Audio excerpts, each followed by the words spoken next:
మీకు తెలుసా sanitary pads వీటి గురించి అందరికీ తెలుసు, కానీ తెలుసుకోవాల్సింది చాలా ఉంది. ఒకప్పటి క్లాత్ దగ్గర నుంచి ఇప్పటి శానిటరీ ప్యాడ్స్ వరకు ఎన్నో మార్పులు వస్తున్నాయి. కాలానుగుణంగా మనం కూడా మారుతూ వస్తున్నాం, కానీ మారాల్సిందే. సంవత్సరానికి వీటి వాడకం ఎంతో తెలుసా? అసలు ఈ ప్యాడ్స్ భూమిలో కలవటానికి ఎంత సమయం పడుతుందో తెలుసా? మార్కెట్లో ఎన్నో బ్రాండ్లు అందుబాటులో ఉన్నప్పటికీ ఇంకా ఎన్నో అనుమానాలు, ఎన్నో సందేహాలు. అసలు ఈ ప్యాడ్స్ తయారీలో ఏం వాడతారు? మనం ఎలాంటి ప్యాడ్స్ను వాడాలి? ఈ విషయాలన్నింటికి సంబంధించి ఈరోజు మీకు తెలుసా కార్యక్రమంలో మనమందరం తెలుసుకునే ప్రయత్నం చేద్దాం.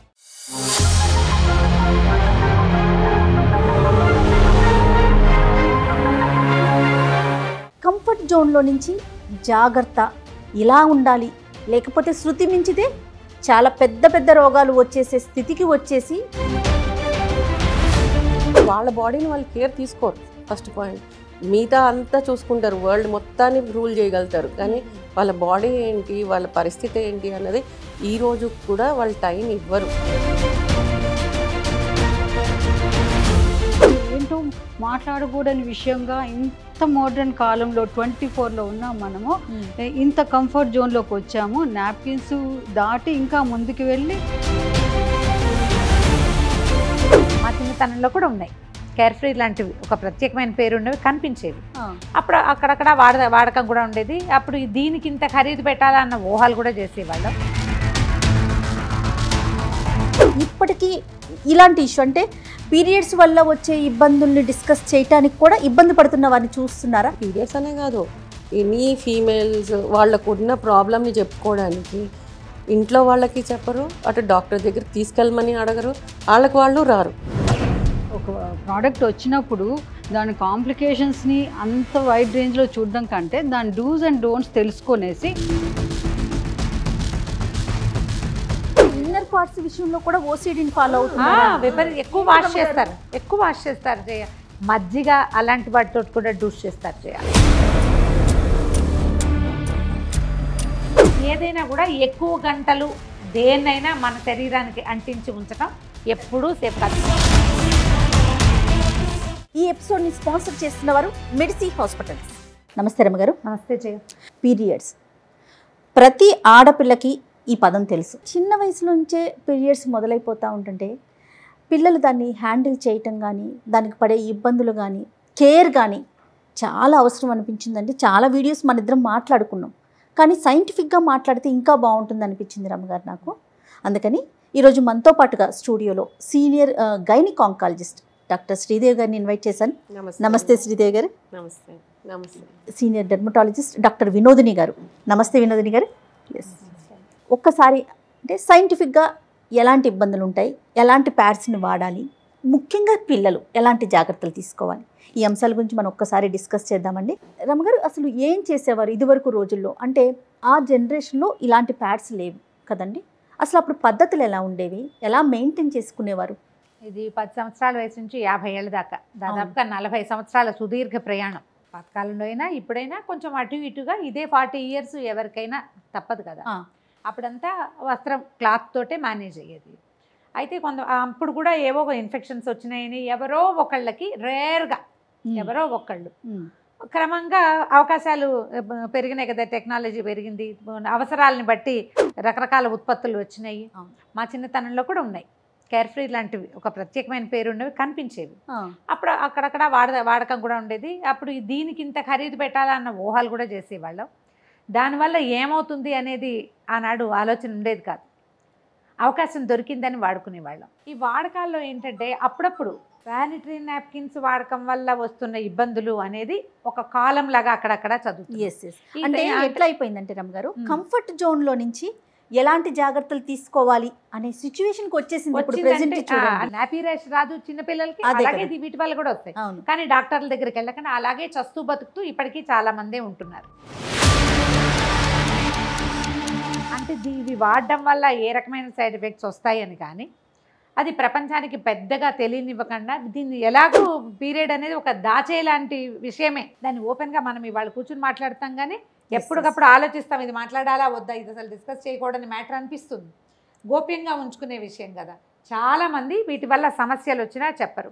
ఏదైనా పెద్దవాళ్ళ దగ్గర 2-3 దగ్గర మాట్లాడితే డాక్టర్ దగ్గరికి వెళ్ళండి అని ఎంకరేజ్, గైనకాలజిస్ట్ దగ్గరికి వెళ్ళడానికి ఈ విషయంగా సిగ్గుపడే వాళ్ళు ఇప్పటికీ ఉన్నారు. ఉన్నారు. శ్రీదేవి గారితో మాట్లాడదాం. ఏం శ్రీదేవి గారు, అంటే ఇప్పుడు రమ్మగారు అంటున్నట్లుగా ఇప్పటికీ ఇలాంటి ఇష్యూ, అంటే పీరియడ్స్ వల్ల వచ్చే ఇబ్బందుల్ని డిస్కస్ చేయడానికి కూడా ఇబ్బంది పడుతున్న వారిని చూస్తున్నారా? డెఫినెట్లీ చూస్తున్నామండి. ఓన్లీ పీరియడ్స్ అనే కాదు, ఎనీ ఫీమేల్స్ వాళ్ళకు ఉన్న ప్రాబ్లమ్ని చెప్పుకోవడానికి ఇంట్లో వాళ్ళకి చెప్పరు, అటు డాక్టర్ దగ్గరికి తీసుకెళ్ళమని అడగరు, వాళ్ళకి వాళ్ళు రారు, ఫ్యామిలీ మెంబర్స్తో కూడా డిస్కస్ చేయరు. తల్లికి కానీ నెక్స్ట్ అంత షై ఇది అట్మాస్ఫియర్. ఇంకొకటి వాళ్ళకి ఎడ్యుకేషన్ ఈ పరంగా లేదు. వీళ్ళకి ఈ రకమైన ఎడ్యుకేషన్ లేకపోయినా ఎడ్యుకేటెడ్ లేడీస్ కూడా వీటిని అవును, బాగా చదువుకున్న ఉద్యోగస్తులు కూడా వాళ్ళకి టైం లేక కాదు, వాళ్ళ మైండ్ దాని మీద పెట్టక వాళ్ళ బాడీని వాళ్ళు కేర్ తీసుకోరు. ఫస్ట్ పాయింట్, మిగతా అంతా చూసుకుంటారు, వరల్డ్ మొత్తాన్ని రూల్ చేయగలుగుతారు, కానీ వాళ్ళ బాడీ ఏంటి, వాళ్ళ పరిస్థితి ఏంటి అన్నది ఈ రోజు కూడా వాళ్ళు టైం ఇవ్వరు. కంఫర్ట్ జోన్లో నుంచి జాగ్రత్త, ఇలా ఉండాలి, లేకపోతే శృతి మించితే చాలా పెద్ద పెద్ద రోగాలు వచ్చేసే స్థితికి వచ్చేసి అసలు ఎలాంటి కేర్ తీసుకోవాలనే పరిస్థితికి వచ్చేసాం కదా. ఏంటంటే ఇది మేడం గారు చెప్పినట్లు ఈ ప్యాడ్స్ అనేవి వీళ్ళ జనరేషన్ కాదు, ఇంకా ముందు నుంచి ఉన్నాయి. 1888లోనే జాన్సన్ అండ్ జాన్సన్ కంపెనీ వాళ్ళు రీసెర్చ్ చేశారు. అప్పటి నుంచి కూడా వాళ్ళు కొన్ని 1888. ఓకే. సో అప్పటి నుంచి అది ఇట్లా డెవలప్ అవ్వుకుంటూ దాంట్లో అంటే కంఫర్ట్ దాని మీద ఎక్కువ ఇది చేశారు. మీరు అన్నట్లు కంఫర్ట్ ఎంత ఎక్కువ అబ్జర్వ్ చేసుకోగలుగుతుంది, అండ్ అల్ట్రా థిన్ అని ఇవాళ చాలా రకాలు వచ్చేసినాయి, అవుతూ వచ్చినాయి. కానీ అందులో వాడే కెమికల్ వల్ల, అందులో వాడే మెటీరియల్ వల్ల సైడ్ ఎఫెక్ట్స్ ఏమైనా ఉంటాయా అన్నది ఒక లిమిటెడ్గానే చూసుకుంటూ వచ్చారు. ఇంకా నెక్స్ట్ బెటర్మెంట్ ఏంటి అని మనం చూసుకుంటూ పోతుంటే మనం అది బయట డిస్పోజబుల్ ఎలాగా, డిస్పోజ్ చేయటం ఎలాగా, డిస్పోజ్ చేసింది అది ఎప్పటికీ డిగ్రేడ్ అవుతుంది. అది కూడా మనకి ఎకో సిస్టమ్ కూడా ఇంపార్టెంట్. ఎకో సిస్టమే ఇంపార్టెంట్, అదే కదా కావాలి. ఏమి అడ్వర్టైజ్మెంట్ చేస్తారంటే క్లాత్ వాడతారు, అది మంచిది కాదు, ఇది చాలా మంచిది అంటే క్లాత్ కంటే ఇది బెటర్గా ఉండటానికి ఇది ఏముంది ఇందులో అనేది అయితే మనకు తెలీదు. అబ్జార్ప్షన్, తడి లేకుండా ఉండటం అనేది అలా అని కూడా కాదు మేడం. అంటే క్లాత్లో ఏంటి అంటే పూర్వకాలంలో వాడిన క్లాతే వాడుకుంటూ దానికి ఈ లిమిట్ తర్వాత తీసేయాలి అన్నది లేకుండా అదే వాడుతూ దాంట్లో బ్యాక్టీరియల్ గ్రోత్ ఇవన్నీ కూడా.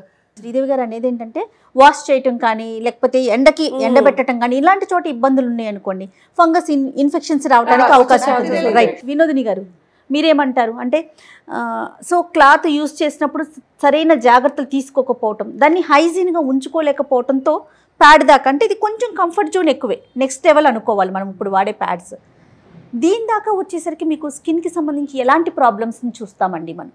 శానిటరీ నాప్కిన్స్లో కూడా ప్రాపర్గా యూజ్ చేయకపోతే స్కిన్ ప్రాబ్లమ్స్ వచ్చే అవకాశం కూడా ఉంది. ఎందువల్లంటే మీరు అన్నట్లు ఇందాక ఎడ్యుకేషన్ ప్రాపర్గా లేదు. ఇవాళ రేపు ఇంత మోడర్నైజేషన్, ప్రతి ఒక్క దానిలో అప్గ్రేడేషన్ చూస్తారు. ఒక ఎలక్ట్రానిక్ గాడ్జెట్ విషయంలో అయితేనేమి, డ్రెస్సింగ్, అన్నీ, everything, fashion, everything. But basic థింగ్స్లో మాత్రం, బేసిక్ థింగ్ ఏంటి? హెల్త్ కదా. హెల్త్ విషయంలో మాత్రము ఆడవాళ్ళు వెరీ నెగ్లిజెంట్. వాళ్ళ హెల్త్ వాళ్ళు చూసుకోరు, వాళ్ళ ఆడపిల్లల్ని కేరింగ్ కూడా ఎలా తీసుకోవాలో ఈవెన్ పీరియడ్స్కి ముందే ప్రిపేర్ చేయటం కూడా తక్కువే చేస్తున్నారు. ఎందుకు అంటే తన చూసుకున్నా, మా బ్రాంచ్లో చూసుకున్నా కూడా టిల్ డేట్ ఈ రోజుటికి చాలామంది పెరీనియల్ ఇన్ఫెక్షన్స్తో, ప్యూబిక్ ఏరియా ఇన్ఫెక్షన్స్తో ఇంతమంది వస్తున్నారు అని అంటే అదొక టబు ఉంది, అందులో డౌటే లేదు. ఎందుకంటే ఇది ఏంటో మాట్లాడకూడని విషయంగా ఇంత మోడర్న్ కాలంలో 24లో ఉన్నాం మనము. ఇంత కంఫర్ట్ జోన్లోకి వచ్చాము. నాప్కిన్స్ దాటి ఇంకా ముందుకు వెళ్ళి ఈ డిస్కులు వచ్చున్నాయి, తర్వాత మెన్స్ట్రల్ కప్స్ వచ్చున్నాయి. ఈ కాలానికి కూడా ఇంకా కాంప్లికేషన్స్తో వస్తున్నాయి. అంటే ఇంకా ఎలాంటి ఎడ్యుకేషన్లో ఉన్నారు వీళ్ళు అనేది అర్థం చేసుకోవచ్చు. ఎలా వస్తుంటాయంటే దీనికి ప్రాపర్ హైజీన్ మెయింటైన్ చేయాలి. దాన్ని రిపీటెడ్గా చేంజ్ చేస్తూ ఉండాలి. హ్యూమిడిటీ ఎక్కువ ఉంటుంది, కొంతమందికి ఓవర్ బ్లీడింగ్ ఎక్కువ ఉంటుంది. And no doubt not only ఆ ఎక్స్టర్నల్ ఫ్యాక్టర్స్ కాకుండా ఇది ప్యాడ్తో కూడా కాంటాక్ట్ అలర్జీ వచ్చే ఛాన్స్ కొంతమంది నా డౌట్ అది డ్యూ టు ఆ వెట్ అండ్ అన్ఫేవరబుల్ కండిషన్స్, కొంత ఇన్ఫెక్షన్స్, అలర్జీస్ వస్తే డైరెక్ట్గా దానిలో ప్యాడ్లో వాడే కింద గ్లూ మెటీరియల్ ఉంటుంది, ఇంకొకటి ఒక ఫిల్మ్ ఉంటుంది, వాటి వల్ల కూడా కాంటాక్ట్ అలర్జీ వచ్చే ఛాన్సెస్ ఉన్నాయి. బట్ ఇవన్నీ దృష్టిలో పెట్టుకుంటే నెక్స్ట్ అప్గ్రేడ్, ఇప్పుడు క్లాత్ నుంచి ఇలా ఎలా ముందుకు వచ్చామో దీనిలో నుంచి మెన్స్ట్రల్ కప్స్ వచ్చాయి, డిస్క్లు వచ్చాయి. సో అడ్వాన్స్ అవుతూ ఉంటాయి, దేని కాంప్లికేషన్స్ దానివి చిన్నవి చితికే ఉంటాయి. బట్ దాన్ని ఓవర్కమ్ చేసి ఎప్పటికప్పుడు ఫ్రెషన్ చేసుకుంటూ ఉండాలి. ఇప్పుడు ఏది వాడినా కానీ దాని గురించి కంప్లీట్ అవగాహన ఉండాలి. కానీ శ్రీదేవి గారు, మనము షో స్టార్ట్ అవ్వడానికి ముందు నేను చాలా ఇక్కడ డిస్ప్లే పెట్టాను, మీరు ప్రతి ప్యాకెట్ అబ్జర్వ్ చేశారు. ఎక్కడైనా వీటిలో వాడుతున్నది ఏం వాడుతున్నారు, ఏ కెమికల్ యూస్ చేస్తున్నారు అనేది, ఏ బ్రాండ్ అంటే ఒకటే అని కాదు, ఇక్కడ కూడా కూడా మెన్షన్ చేయలేదు. మళ్ళీ అన్ని FDA అప్రూవల్ అయ్యి వచ్చినవే. ఒక్కసారి చూడండి ఎంత థిన్గా ఉందంటే. అంటే నా క్వశ్చన్ ఏంటంటే, ఇప్పుడు దాంట్లో ఏం వాడారో లేదు, కనీసం ఇన్ని గంటల సేపు మాత్రమే దీని ఉంచుకోవాలి, యూజ్ చేయాలి ఇవ్వగలుగుతారా అండి? మీరైనా చెప్పగలుగుతారా? ఇస్తాము. ఇప్పుడు మన దగ్గరకు వచ్చినప్పుడు, మన దగ్గరికి ఎలా రావాలి, కాంప్లికేషన్స్ వచ్చినప్పుడు వస్తారు. అంతేగాని స్కిన్ కేర్ రొటీన్ కి పిల్లలు మెచ్యూర్ అయ్యే ముందు గైడ్ లైన్స్ తీసుకోవడానికి ఎవరు రారు. ఒకసారి ఆ ప్యాడ్ చూడండి, ఇది చాలా థిన్ గా, చాలా మార్కెట్ లో మనకి ఎంత బాగా కనిపిస్తున్నాయి అంటే ఇప్పుడు ఇలా చూడంగానే మనం ఇట్లా తీసుకొని this is the best thing we use అని, కానీ ఇది బెస్ట్ థింగే కాదని నేను అనను, కానీ అది ఎంతసేపు వాడాలి, ఎంతసేపటికి చేంజ్ చేయాలి, and what are the measures to be taken, and మీ ఫ్లో ఎంత ఉంది, అదొక పాయింట్ కదా. అదొక పాయింట్ కదా. ఇప్పుడు ఫస్ట్ డే ఫ్లో తక్కువ ఉండొచ్చు, సెకండ్ డే ఎక్కువ ఫ్లో ఉండొచ్చు, థర్డ్ డే క్లాట్స్ పడచ్చు, ఫోర్త్ డే ఏం కనిపించకపోవచ్చు. సో అవన్నీ ఇప్పుడు pads not only for menstrual సైకిల్కే వాడట్లేదు, కొంతమందికి యూరినరీ ఇన్కాంటినెన్స్ ఉండి కూడా కొంచెం వాళ్ళు కూడా వాడుతున్నారు, కొంచెం లీకేజ్ ఉంది అన్న వాళ్ళు కూడా ప్యాడ్స్ వాడుతున్నారు, ఎక్కువ లీకేజ్ ఉంటే డైపర్స్ వాడుతున్నారు. అండ్ డైపర్స్ అది ఇంకో సమస్య అది. సో మీరు డైపర్స్ అంటే ఒక విషయం చెప్తాను, ఇప్పుడు పిల్లల కోసం స్పెసిఫిక్గా డైపర్స్ లాగా ప్యాడ్స్ వచ్చినాయి చిన్న పిల్లలకి, sanitary napkin same as it is, అలాగే ఉంటుంది, just like diaper. Panty use చేయకుండా దీన్ని యూస్ చేసేయచ్చు. కానీ దీని థిక్నెస్ కానీ ఇది ఒక్కసారి చూడండి మ్యామ్, అంటే ఇది ఎంత క్వాలిటీ ఉందనేది తెలీదు, కానీ చిన్న పిల్లలు అనేసరికి ఏం ఆలోచిస్తాము, వాళ్ళకి వీలుగా ఉండాలి, వీలుగా ఉంటుంది. యూరినరీ ట్రాక్ట్ ఇన్ఫెక్షన్స్ బాగా వస్తున్నాయి. ఇప్పుడు టంపోన్స్ కూడా వాడుతున్నారు కదండి, మెన్స్ట్రల్ కప్స్, టంపోన్స్ ఇవన్నీ. సో అవన్నీ వాడేటప్పుడు దాని గురించి కంప్లీట్గా డాక్టర్ దగ్గర తెలుసుకొని వాడితే బెటర్. అది అడ్వర్టైజ్మెంట్స్లో చూసేసి ఇక్కడ చూసేసి దాని మీద చదివేసి ఇన్స్ట్రక్షన్స్ చదివేసి పెట్టేసుకోవడం అట్లా కాకుండా డాక్టర్ దగ్గరికి వెళ్ళి నా స్కిన్, ఇప్పుడు మీరు డెర్మటాలజిస్ట్ ఉన్నారు, మీ దగ్గరికి వచ్చి ఒకసారి అడిగి ఆ స్కిన్ ఫస్ట్ టైం ఎట్లా వాడాలి అని తెలుసుకొని ఆ వాడిన తర్వాత కూడా ఒక సైకిల్ తర్వాత మళ్ళీ మిమ్మల్ని కలిసి ఇది ఎట్లా ఉంది ఎక్స్పీరియన్స్, ఇది నాకు ఇట్లా ఉంటుంది, ఈజ్ ఇట్ ఓకే, అది కరెక్టా కాదా, ఏది సూటబుల్, ఇప్పుడు ఇది వాడితే అప్గ్రేడ్ అయింది, ప్రెసెంట్ ఏది బాగా నడుస్తుంది, మా పిల్లలకి ట్యాంపూన్ పెట్టాలా, వీఆర్ కన్ఫ్యూజ్డ్ అని ఒక్క పేషెంట్ కూడా రారు. ఇప్పుడు యాంటీనేటల్కి ఎలా అయితే వస్తారో అలాగా బిఫోర్ ప్యూబర్టీ ఎవరైనా గైనకాలజిస్ట్ని కానీ డెర్మట్ని కానీ కన్సల్ట్ చేయాలి, దాని గురించి అవగాహన. ఎందుకంటే మదర్లు యూజ్ చేసే టైంకి ఇప్పటికి ఒక జనరేషన్ గ్యాప్ వచ్చేసింది కదా. ఇంకొకటి ఏంటి అంటే ఇప్పుడు గైనకాలజిస్ట్ దగ్గరికి వచ్చినప్పుడు మేమేం చెప్తాము, ఈ వాడితే సేఫ్ అమ్మ, ఈ వాడితే ఇట్లాగా, ఇట్లా వాడాలి, ఇంతసేపు వాడాలి, ఇంతసేపటికి చేంజ్ చేయాలి, నువ్వు ఈ ఎక్స్పీరియన్స్ అవుతే దానికి ఇది చేయాలి అని చెప్తాం. అదే కనుక ర్యాషెస్ కానీ స్కిన్ చేంజెస్ కానీ కనపడితే, ఇచ్చింగ్ కనపడితే, అట్లా కనపడితే మీ దగ్గరకు వచ్చి డెర్మటాలజిస్ట్ని కన్సల్ట్ చేస్తానిలో తప్పులేదు. అది తెలుసుకుంటే బెటర్ లైఫ్ ఉంటుంది, బెటర్ హైజీన్ ఉంటుంది, హెల్దీ లైఫ్ స్టైల్ ఉంటుంది కదా.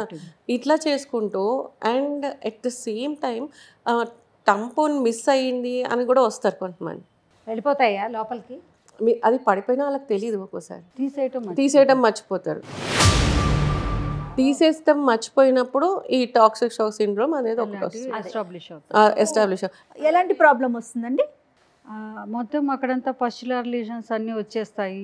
నెక్స్ట్ ఆర్గాన్ బై ఆర్గాన్ అన్నీ ఇన్ఫెక్ట్ అవుతాయి. అది షాక్లోకి వెళ్ళిపోతారు. ఒక ప్రోడక్ట్ వచ్చినప్పుడు దాని కాంప్లికేషన్స్ని అంత వైడ్ రేంజ్లో చూడడం కంటే దాని డూస్ అండ్ డోంట్స్ తెలుసుకొనేసి ప్రాపర్గా యూస్, నా ఒపీనియన్ చెప్తున్నాను, ఈ పాయింట్కి వచ్చింది కాబట్టి. ఈ శానిటరీ నాప్కిన్స్ అనే విషయం మీద ఏకంగా ఒక సినిమానే తీశారు. శ్రీదేవి గారు, నేను ఒకటి విన్నానండి, వీటి వల్ల క్యాన్సర్స్ కూడా వచ్చే అవకాశం ఉందని. అది అంటే ఇప్పుడు ఒకటండి, మన సృష్టి అనేది చాలా బ్యూటిఫుల్ థింగ్. అది మన బాడీలో కొన్ని న్యాచురల్ ఫ్లోరా ఉంటుంది, వెజైనల్ ఫ్లోరా అనేది, అది ఫైట్ చేస్తుంది. ఎనీ బయట నుంచి వచ్చే ప్రతి దానితో ఫైట్ చేస్తుంది కదా మేడం. డిఫెన్స్ ఉంటుంది, సెల్ఫ్ డిఫెన్స్ ఉంటుంది మనకి ఒకటి. కానీ వీళ్ళు యూజ్ చేసే డిటర్జెంట్స్ ఒకటి, మేము చాలా క్లీన్ గా ఉంటామని చెప్పేసి ఈ మధ్య కాలంలో ఈ కరోనా తర్వాత భయంకరంగా ఎస్టాబ్లిష్ అయింది. నేను ఒక విషయం చెప్తాను. పాత రోజుల్లో వెజనల్ డూష్ చేయించేవాళ్ళు డెలివరీస్ తర్వాత.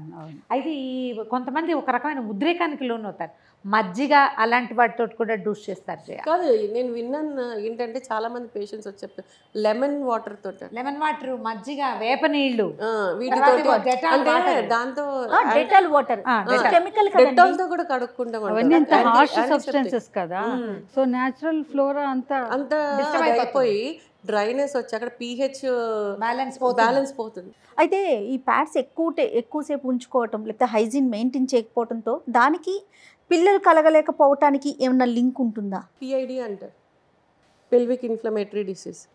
ఈ PIDs, ఎండోమెట్రియోసిస్ ఇవన్నీ కూడా కారణాలు అవుతాయి. మెన్స్ట్రల్ బ్లడ్ రెట్రోగ్రేడ్గా వెళ్ళి కూడా మనకి ఎండోమెట్రియోసిస్ వచ్చే థియరీ ఉంది. ఇప్పుడు ఇంకొకటి క్లాత్స్ కూడా వస్తున్నాయి అన్నారు, కొత్తగా వచ్చింది కాబట్టి కొన్ని కంపెనీసే వచ్చుంటాయి. ఈ కొన్ని రోజుల తర్వాత చాలా కంపెనీస్ వస్తాయి. వచ్చిన తర్వాత వైపు వెళ్తే దాన్ని ఎట్లా యూజ్ చేయాలి ఏంటి అన్నది కూడా తెలుసుకుంటే, ఏది కూడా తెలుసుకోకుండా చేయకూడదు. ఇందాక అన్నట్టుగా కాంటాక్ట్ డెర్మటైటిస్ కూడా వచ్చే ఛాన్స్ ఉంది కనుక నెక్స్ట్ అడ్వాన్స్డ్ వాళ్ళకి ఏంటి ఒక రెమెడీ చెప్పాలి కదా. ఇప్పుడు అడ్వాన్స్డ్గా menstrual cups are coming up. ఆ మెన్స్ట్రల్ కప్స్ యూసేజ్ దాంతో కూడా మీరు అన్నారే ఇందాక ఇన్సెర్షన్ దగ్గర నుంచి దాని యూసేజ్ రాక అది మొత్తం ఎక్స్కోరియేషన్ అయిపోయి స్కిన్ అదంతా మెయింటెనెన్స్ లేక. గూగుల్ జనరేషన్ లో ఏదైనా పాసిబుల్, ఎవరికైనా పాసిబుల్. ఎందుకంటే రిమోట్ ఏరియాలో ఉండే ఒక ఇల్లిటరేట్ విమెన్ కూడా గూగుల్ బాగా సోషల్ మీడియాని ఫాలో అవుతున్న రోజుల్లో ఒక చిన్న ఈ ప్రోడక్ట్ని యూసేజ్ అనేది వాళ్ళకి పెద్ద మ్యాటర్ కాదు. క్లీనినెస్ మ్యాటర్స్ ఇక్కడ. క్లెన్సింగ్ ప్రాపర్గా చేసుకొని ఈ బయోడిగ్రేడబుల్ కాకపోవచ్చు కానీ ఇది సింథటిక్ సిలికాన్తో ప్రిపేర్ అవుతుంది, లేటెక్స్తో ప్రిపేర్ అవుతుంది కనుక రీయూజబుల్ కూడా. చెప్పాలంటే ఈ క్లాత్ కంటే కూడా ఈ ఆర్గానిక్ వాటి కంటే కూడా చాలా కంఫర్ట్. ఇవన్నీ టాంపూన్స్ లాగా మర్చిపోయే ప్రసక్తి ఉండదు. దాన్ని ఎలా ఫోల్డ్ చేసి ఎట్లా పెట్టాలి అన్నది కంఫర్ట్ ఒకటే కాదండి, దీని వల్ల కాంప్లికేషన్స్ ఏమి రావు అని అనిపిస్తుందా? అంటే నేనేమంటానంటే అది క్లాత్ అయినా కానీ, నెక్స్ట్ వచ్చిన శానిటరీ నాప్కిన్ కానీ, తర్వాత వచ్చిన మెన్స్ట్రల్ కప్స్, డిస్క్ ఏవైతే ఉన్నాయి ఏవైనా సరే యూసేజ్ అనేది ఇంపార్టెంట్. ఇది చాలా సెన్సిటివ్ ఏరియా. దీన్ని ఎంత ఇంపార్టెంట్ పార్టో అంత నెగ్లిజెంట్ పార్ట్. అదే చాలా మందికి ఈ పార్ట్ విలువ తెలుసు, ఈ పార్ట్ విలువ తెలుసు. But at the same time ఎంత నెగ్లెక్ట్ చేసే పార్ట్ అంటే, పాపం కొంతమంది హెల్ప్లెస్ ఉమెన్ ఉంటారు. వాళ్ళు చాలా మంది ఈ రోజు కూడా హెల్ప్లెస్గా హస్బెండ్ మీద డిపెండెంట్ ఉండే వాళ్ళు ఉన్నారు కదా, మీకు తెలిసిన విషయం కదా. వాళ్ళైతేను వీళ్ళని పట్టించుకోరు. వీళ్ళు నీ హెల్ప్లెస్గా ఎప్పుడు సిచ్యువేషన్ వస్తే అప్పుడే డాక్టర్ని కన్సల్ట్. ఆ పర్సంటేజ్ కొంచెం తక్కువ కాబట్టి దాన్ని మాట్లాడడం ఇది అవకాశం కాదు. కాకపోతే ఎవరికైతే అందరికీ అవకాశం ఉండి ఈ ప్రజెంట్ జనరేషన్ ఇప్పుడు ఫ్యూచర్ పిల్లర్స్ ఎవరైతే ఉన్నారో ఆ పిల్లలందరికీ కూడా దీని గురించి ఎడ్యుకేషన్ అనేది చాలా ఇంపార్టెంట్. స్కూల్ లెవెల్ నుంచి. సో కాంప్లికేషన్స్ క్లాత్కి ఉంది, నాప్కిన్కి ఉన్నాయి, టాంపూన్స్కి ఉన్నాయి, అండ్ కప్స్కి ఉన్నాయి. బట్ అటని వాడకుండా ఉంటామా? లేదు.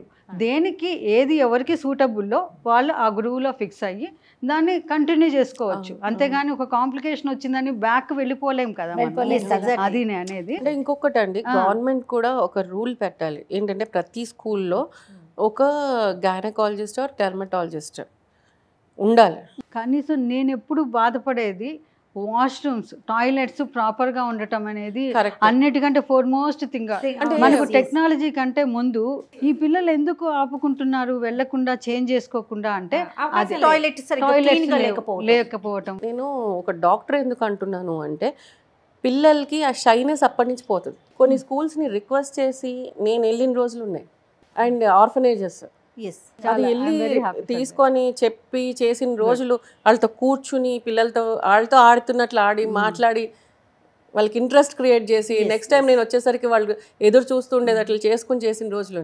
మీరేం చెప్తారు రమ్మగారు? ఇప్పుడు వినోదిని గారు ఒక వ్యాలిడ్ పాయింట్ చెప్పారు, టాయిలెట్స్ మూలాల దగ్గర నుంచి కూడా మనం స్టార్ట్ చేస్తే. మనం ఎప్పుడు చెప్పే పాయింట్ అది, బేసిక్ థింగ్స్ ని వదిలిపెట్టకూడదు. ఒకవేళ క్లాత్ వాడినా లేదా నాప్కిన్స్ వాడినా, టైంపౌండ్స్, ఇప్పుడు అవకాశాలు వచ్చినాయి కాబట్టి మెన్స్ట్రువల్ కప్స్, ఏదైనా కూడా ఎక్కువ గంటలు దేన్నైనా మన శరీరానికి అంటించి ఉంచడం ఎప్పుడూ సేఫ్ కాదు. పాత రోజుల్లో కూడా మార్చుకునే same time panties, okay, panties కూడా టైం టు టైం మార్చుకోవాలి. అండ్ అవి కూడా టైట్ గార్మెంట్స్ ఉండకూడదు. అండ్ కాటన్వి ఎక్కువగా ఉంటే బెటర్. ఇప్పుడు కొంచెం కమర్షియల్గా ఉండేవి అట్లా వాడతారు, కానీ వాటిల్లో ఎంత ఎయిరేట్ అవుతుంది, ఎంత బ్రీదబుల్ థింగ్స్ ఉంటుంది, అది చాలా ఇంపార్టెంట్. నాప్కిన్స్ గురించి మాట్లాడదామని అంటే ఏముంటుంది, నాప్కిన్స్ ఇది ఇప్పుడు వచ్చిన ప్రోడక్ట్ కాదు కదా అని అనిపించింది. కానీ నాకు డే టు డే ప్రాక్టీస్లో ఇన్ని కాంప్లికేషన్స్తో వస్తున్నారు కాబట్టి ఓపెన్గా ఇది ఒక డిస్కస్ చేస్తే అట్లీస్ట్ కొంతమంది పీపుల్ కన్నా మనము ఎడ్యుకేట్ చేసిన వాళ్ళు అవుతామని అనిపించింది. ఇప్పుడు పీరియడ్ హెల్త్ ఉంటేనే జనరల్ హెల్త్ బాగుంటుంది కాబట్టి వచ్చే కాంప్లికేషన్సే కాదు, జనరల్గా ఏమన్నా కాంప్లికేషన్స్ ఆ వెజైనల్ ఏరియాలో వచ్చే కాంప్లికేషన్స్ ప్రజలకు కొంచెం వెళ్తాయి విమెన్కి అని ఒక చిన్న ఆశగా అనిపించింది నాకు. హైడ్రేషన్ బాగుండాలి, హైజీన్ బాగుండాలి, యూసేజ్ బాగుండాలి, తెలిసి రిటెన్షన్ ఉండకూడదు. ఈ 4 మీద డిపెండ్ అయి ఉంటే ఏబీసీ అంటారు. ఏ అంటే ఎయిర్ బ్యారియర్, కొంచెం ఆ ఏరియానంతా బ్యారియర్ చేసి కొంచెం పెట్రోలియం జెల్, సి ఈ క్లీన్లీనెస్, ఇవన్నీ కనుక మెయింటైన్ చేస్తే ఎవరైనా సిస్టమ్ని ప్రాపర్గా మెయింటైన్ చేయాలి. రైట్ అండి. Thank you so much Sridevi గారు అండ్ వినోదిని గారు. థ్యాంక్ యూ సో మచ్ రమ్మ గారు. నమస్తే. నమస్తే. ఇది ఈ వారం మీకు తెలుసా. మరో ఇంట్రెస్టింగ్ టాపిక్తో మళ్ళీ కలుద్దాం. నమస్తే. అత్యాధునికమైన టెక్నాలజీతో ఫెర్టిలిటీ ట్రీట్మెంట్ అందిస్తోంది మెడిసి IVF. సుమన్ టీవీలో మీ పర్సనల్ అండ్ బిజినెస్ ప్రమోషన్స్ కోసం కింది నెంబర్కి కాంటాక్ట్ చేయండి.